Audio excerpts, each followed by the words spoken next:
Good evening, welcome along to Wolverhampton's Grand Theatre. We're here in the Encore Lounge. Legally Blonde is with us, and I have three of the cast. Hello. Hello. Right, first of all, we have Liam Doyle. Yes. We have Lucie Jones. Yes, you do. And David Barrett. Absolutely. Well done. So, I've got that, and there's no actual clues written in here. This is just my copy of tonight's programme. And what a fantastic programme it is to start with. Isn't it It is. great? It must be great touring around with something like that, knowing that people are taking this up. Have you signed many of these? A few. Quite a few, I yes. can imagine, because it's one of those things you want to cut out and keep, really, They're isn't very it? signable. Yeah. There's some great pictures in there. They're Yeah. great to keep, aren't they? Nice and shiny, which is the way we like it. That's going to go over here. First things first, bit of housekeeping. If you're watching us online, please share, pop it on Facebook, and I've got to try and get us live now so I can make sure if you ask any questions, we can see those as they come through. So there we are online, and if you wish to ask any questions of the cast, then please let us know. So we've got to do introductions and characters. So first of all, I think, Lucie, you should go first. Okay, I'm Lucie. Hello, everyone. And I play Elle Woods. So I obviously don't have blonde hair, but I wear a wig in the show. 2 wigs, actually. And so, yeah, I'm all packed up underneath my wig cap. So how did you fit the wig on with that hat on as well? Because that's still The hat doesn't come off my head. No. It's in my contract now. Yeah. No, it's a very fine art. You've got to pinker all your hair up, so everything's very, very flat. Mm-hmm. And then they just slip the wig over and they glue it at the front and they pin it. And it doesn't take anywhere near as long as it sounds like it does either. It's kind of a 10-minute job. Because you've had a fantastic year this year, haven't you? Because you did Eurovision as well. Yes, it's been a hell of a year. It's been quite a year, but it's been wonderful. But what was that like in itself, though? I mean, you're playing to packed houses wherever you go with this show, and is this 2-3 weeks in now to this tour? 7 or 8. 7 or 8, Yeah. isn't it? So you've had a good run of it, and I know it has been very, very popular everywhere you've been, as it is here at the Grand. Yeah. But, I mean, what's it like? Probably, with 1 billion people watching you? Oh, it's a totally different thing. First of all, yeah, we have had amazing audiences on this, and there's been places where people have been grappling to get tickets, and rightly so. It's a brilliant show, and I'm really glad that it's getting the response that it is. As for Eurovision, it's a totally different thing. You can't really think about the people who are at home watching you on the telly, because you're concentrating on other things. You've got cameras to look at, you've got like fireworks going off, you've got cameras whizzing around, and you've got radios going off. Yeah, we'll just ignore that in the background. It proves it's live. You don't really think about the people. You think about the things that you're concentrating on. Whereas here, yes, I'm playing a character, and yes, I'm doing specific things, but we're doing them for the audience in the room. So it's very different. But you never quite see much past the second row, but you do know they're there, which is slightly different. We kind of do. This show's quite bright. Is it? Yeah, and it's very colourful, so we can see a lot of the audience. We particularly can see if people, which they occasionally do, it's amazing how people get their phone out in the theatre, right? And they do this. Sudden glow. They do this. It's like that. And they do it next to them. And I can't tell you, this is lit. And you can see someone's face, and you can almost see if it's blue, you know, they're on So Facebook. it's bad as me playing with Like, my oh my hands. God! But yeah, we can kind of see people, and then what's great with this show is that it's so happy. We get lots of smiling faces. Yeah, looking at us, so which is very good. nice, yeah. But it's good fun stuff. And we'll talk a bit more about the show after we've met the boys as well. Then that'll be good. So, Liam. Yes. Local lad from down the road in Coventry. Yes, down the road in Coventry. It's only 45 minutes on the train, so I stay with mum and dad. Which means you haven't been in digs. You've been making the most of being at No, home. I'm very lucky with the Midlands, to be fair. It's most Midlands venues I can commute, which is great. Yeah, so nice. Get my washing done and a Sunday dinner. Can't complain. And it's the breakfast that counts as well. Well, to be fair, my mum and dad work. They're at the house by 7, so it's kind of like living by myself in my family home. But you can steal their food. yeah, exactly. That's it. Which helps. No digs and no food. Yeah. And when it comes to this sort of stuff, I mean, you've toured with a few shows now. I feel like all I've ever done is tour, if I'm totally honest. It's not your first time at the Grand, is it? No, I've been at the Grand. This is my 3rd time at the Grand. I was here with High School Musical, my very first job, which was nearly 10 years ago. And then I was here with the first ever tour of Hairspray that went out. So it's cool. It's so nice coming back to the Midlands, to be honest. It's kind of wherever I go, because the Midlands isn't that big, it kind of feels like I'm at home as well, which is really nice. So it's a pleasure to be back in Wolverhampton. It's nice, isn't it? It is nice. Cool. That's lovely. Oh, being mothered, literally. Yeah, exactly. This week I am. And David. Hello. You've been to the Grand, I know, because you turned up when it was dog audition day. Yes, I did that earlier in the year, which was a lot of fun. We had a lot of people turn out with all dogs, different shapes and sizes. It was, it was great fun. So when it comes to your role, you get an interesting character. Yeah, I play Emmett. Yeah. He's kind of the nerdy underdog. Hey. Always linking. Who comes good in the end, really, with the help of this one. We sort of help each other out. Yeah, but a great story. And if people haven't seen the film, it's one that works well on stage. Sometimes you got to see a show that has been a film. Not obviously none of the ones that come to the Grand, but you got to see something. You think, well, that'd be better as a film. Whereas this one, it is a great stage show in itself, isn't it? Yeah, it's translated very well onto the stage. It's such an iconic story, and it's so loved. People kind of say, they come to us at stage door and they say, I expected it just to be pink fluff, but I was moved and I was on my feet and I cried, and there's a lot of depth in this story, and it's being played by some amazing actors. It really is wonderful to share the stage with them, and there are real moments of kind of, you think, oh, we're dealing with something really relevant here, or something, especially now we've got a moment of sexual harassment in the show, and every night that kind of gets a huge reaction, and sometimes we get the nervous giggles for it, and it's amazing how different people react to them, but we always have people saying, I didn't expect to be so enthralled by it, and it's wonderful. It's the blokes at stage door who've come with their wife. Yeah. And we had a guy come up to us in real, me and the guy who, Peachy, who plays Elle's dad in the show, and he came up to us like, I didn't think that was going to be very good, but yeah, that was all right. That was that was like the best compliment we could have got. Begrudgingly saying they loved it, but they loved it. No, absolutely, and it's cool because like the film came out when like I was a kid, really. So it's like kids. Realistically,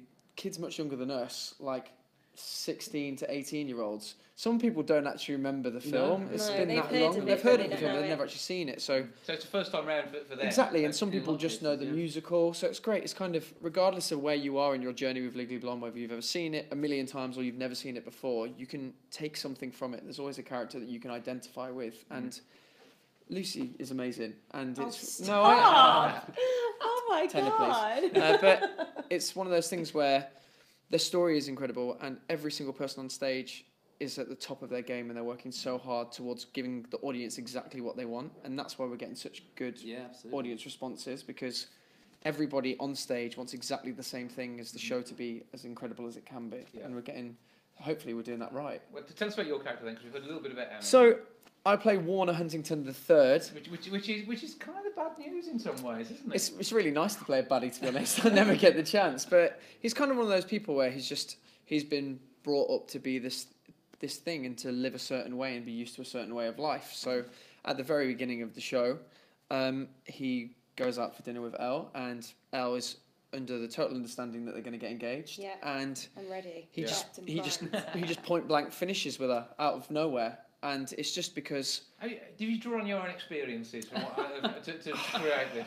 Liam, have you ever dumped someone? Yeah. Yes, one. No. Don't lie! No, yes, I have actually once. I normally get dumped myself. Really? Yeah. Oh no, I'm sorry, that's a lie. Facebook. That's just not true. I've only ever dumped one person. It's because they never end up being your girlfriend. No, exactly. But no, it's so much fun to play. It's nice to play a character that's not just like the goodie all the time. There's a bit of edge to it, and I love it. But he's vying for Prince Charming in Panto sometimes. Yeah, it's not. But it's just so much fun. There's a part of, I feel like everyone's been quite well cast, even though I'm saying I've cast myself as a baddie. It's like, I think that everybody can find a little piece of themselves in every character. Yeah, he's not all bad, is he? No, he's not. He's just he's a victim of circumstance in many ways. Yeah. But and there are expectations of it. Yeah, exactly. It's just a lot of fun to play, and it's so much fun being on stage with these idiots as well. Which is good. So you can blame his parents yet. So in fact, you've been a mummy's boy the whole week. Is just one of those. It's just literally drawing into the character. So we've got a few people out there who are asking questions of us. First of all, Tara Samara says, "Hey Lucie, hey David." Hi. Hey. No, Liam. Cheers. This is Liam. And so, what's your favourite venue to perform at so far? Tara says. Wolverhampton. Always. Wolverhampton is really... Do you know, I've never been here before. And I knew nothing about the city, I knew nothing about the theatre, and it's gorgeous. The theatre is so lovely. Stunning. This bar that we're currently sat in is my favourite theatre bar. Yeah. Hands down. But it's just such a great environment. It's so fresh as well. Yeah. But it's got that relaxed atmosphere with the booths and everything, hasn't it? So yeah. you can chill out. And was this where you were for the post-show nibbles Did you get that last night? There were nibbles. I take myself off after the show because it's right. quite a big sing for me. So Yes. I go home and look after myself. Okay, boys, did you eat Lucie share the nibbles? I had to run to the train, so I didn't go. Did you do the nibbles? I have a busy show. No, but None of us people had in the the cast, nibbles. people in the cast said Do you know, it was there Indian there food, was though, Indian wasn't it? food, and they were all very excited Yeah, about they it. were. So I can almost guarantee you there wouldn't have been a popper dom left. No. And anything else we've got in doggy bags and been back at the Dog? hotel? Back The in- dogs. The dogs Hey. again, yeah. Bruiser. Okay. It's going to be one of those things, shows.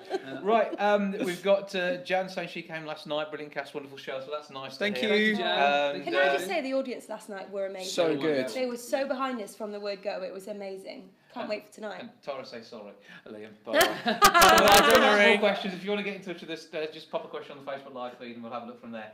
We've mentioned the dogs several times. Yes. Do they behave all the time? No. No. Does that make the show more fun? We had a very amorous dog last night. Yeah. Really? Yes. He took to the UPS guy quite a lot Yeah. to Ben. The dogs generally are okay. We had where was it? Was it High Wycombe? Bristol. Bristol, Mhm. where the Oh, dog I playing totally Rufus, forgot about that. Yeah, he slipped his lead. He's supposed to come through the caravan, and during the middle of the scene, he slipped his lead and decided to walk out into the stage and sort of introduce himself to the audience. And, Just had a look I around. lost it. Had a Yeah, look I just around lost and it. looked like, oh, Burst out laughing. But again, it's about the live theatre though. It's about those magic Oh, moments and working with kids, animals, that sort of stuff. Yeah. Yeah, whether it be the panto and that bit in the middle, or when you've got a show like this with actual dogs who are Yeah. they're doing their best to act, but sometimes Oh, they forget the lines, they're don't dogs. They're dogs. Do you know what? They're Let's remember wonderful that. as it's well. so much fun having them backstage They're as well. lovely. they? Mhm. They are great. It's been tempted to take any of the dogs. It's different dogs each venue, isn't it? In the main part. It is the dogs. The bulldogs playing Rufus is Yeah. always different. We always find the local dog, but the Chihuahua is ours. Mhm. She comes everywhere with us. And does that mean that you take it in turns to look after her? No, she's mine. Did Well, your she's dog? not actually mine. She belongs to the director, but I But David wants her. But David, I want her. I can't wait to see the day that Anthony I know, asks for it's the gonna dog be back. carnage. It's going to be a There will be standoff. trouble. Fight to the It's gonna death. be a standoff for sure.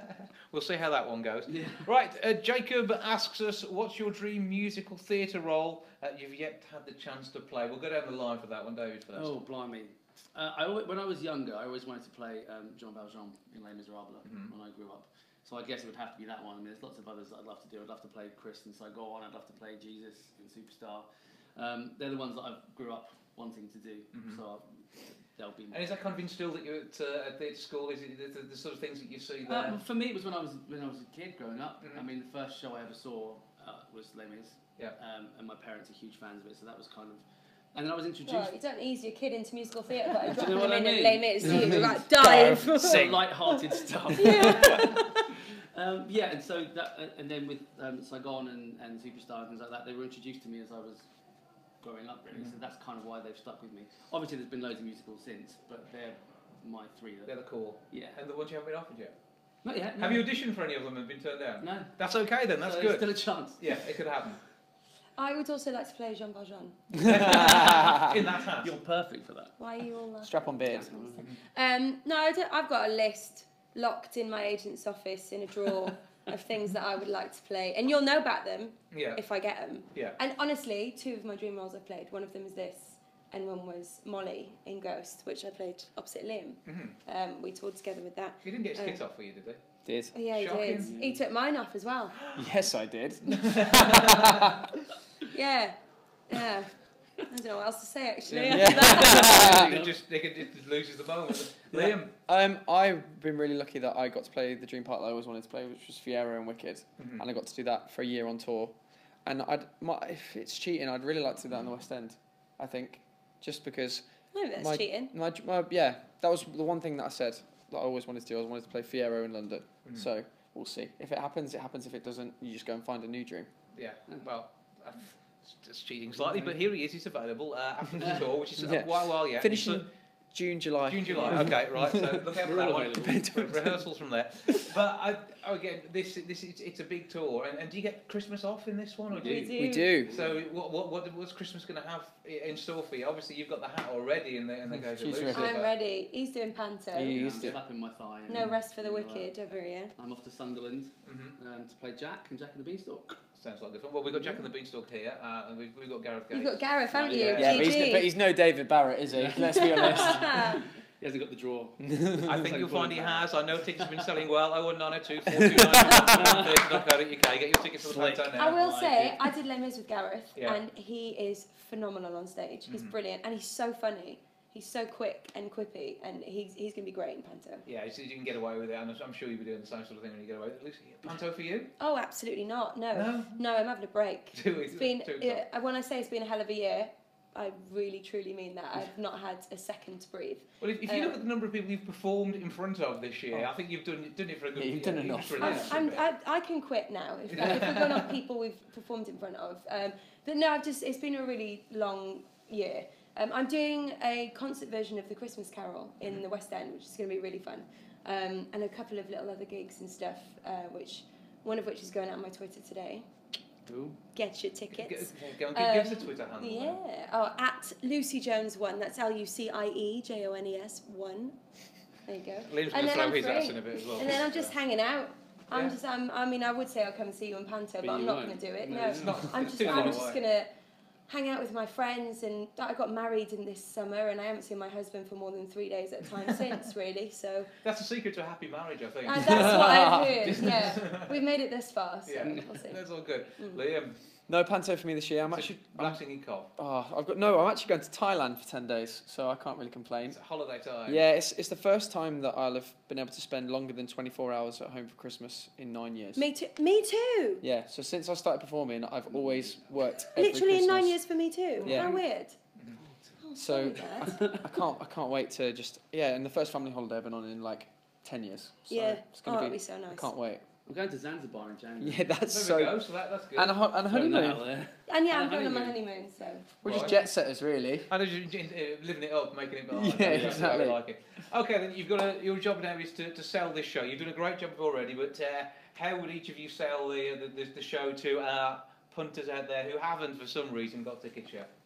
It's a very fun, high-energy story with a big heart, and if you don't leave feeling $1 million, then we haven't done our job properly. But we do our job properly. Exactly. I wouldn't even put that out there. I think at the end of every show, we do a little kind of celebration of the music, if you will, and we run through a couple of the songs again. And pretty much every night we have an entire theatre on their feet, clapping and smiling. And if you can't do that in this day and age, where there's so much awful stuff going on in the world, you need to come to the theatre. Yeah. You need to let loose and forget about the world for 2 days and for 2 hours. Sorry, 2 days. Don't forget for 2 days that could go wrong. But a couple of hours of just absolute being entertained, being moved, laughing. There's nothing wrong with that at all. No. Now they even follow that as a sales pitch. Well, they have said everything that I would say, but I would also say, and she's going to kill me for saying this, that Lucie Jones is absolutely phenomenal as Elle Woods. She literally carries the show on her back for about 2 hours, and she 2 days. That is. 2 days. She doesn't leave the stage. She sings like a dream. She's literally worth the cost of a ticket alone. Oh, thanks, babe. That's very nice. And tickets are excellent value for money, as I offer every show here at Wolverhampton's Grand. Thank you all. Before you go, I know the set's been refreshed today, hasn't it? Yes, it's been. Thank you. It's been spruced. So this happens down your own about. And is it weird working with a freshly painted set? There's probably marks that you recognise. Just when you see paint footprints. Yeah. We're not going to see any of that tonight. It's dry by now. Absolutely not. No, they do a great job of keeping it looking absolutely fresh at all times. So we don't even notice normally. Yeah. So it's going to look absolutely great tonight. They are 3 of the cast of Legally Blonde here at Wolverhampton's Grand Theatre, right the way through until Saturday the 11th of November. 01902 429212 is the box office number. grandtheatre.co.uk. Get your tickets online and come and see what you've already heard is going to be an absolutely brilliant show from a fantastic cast, and they're lovely people as well. Thank you all. Cheers, thank you. Bye. Bye.